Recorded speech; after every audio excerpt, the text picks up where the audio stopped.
Borderland, but we can expect a change, especially when it comes to weather conditions for tomorrow.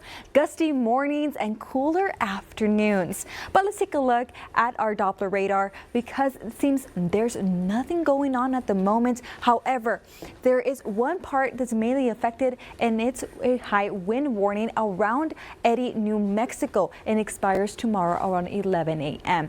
For now, the Borderland is going to expect some higher wind gusts, and that's because of the cold front coming in tomorrow.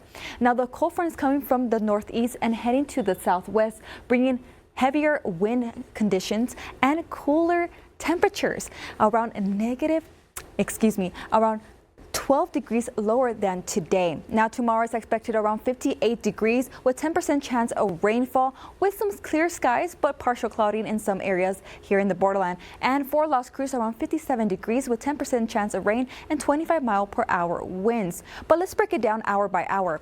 Here's our future track hour by hour when it comes to the wind gust. Now, around 12 a.m., most of the winds will be coming from the east and heading to the west with 18 in Tornillo, 14 in El Paso, and 12 Chaparral and 7-mile-per-hour winds in Las Cruces.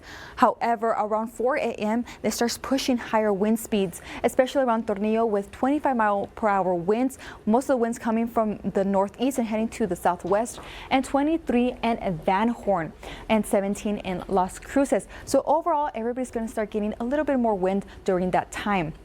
Now, around 6 a.m., most of the wind gusts will be accumulated around the area around Tornillo with 21-mile-per-hour winds, 18 in El Paso, 16 in Chaparral, and 14 in Las Cruces. Now, around 8 a.m., this is when we start getting lower wind speeds. So it starts to cool down a bit with 17 in Tornillo, 16 in Chaparral, 16 in El Paso, 17 in Las Cruces, and 6 in Deming around 12 p.m., where the winds start to shift from the southeast and heading to the northwest. And this is going to be continuous for the whole day, staying around 12-mile-per-hour winds. Now we start to die down on Monday around 4 a.m., but worry not, it starts to pick up back up, but the wind starts shifting from the west and to the east around 10 a.m. on Monday. And then we start to go down around 2 p.m. with the wind speeds going a little bit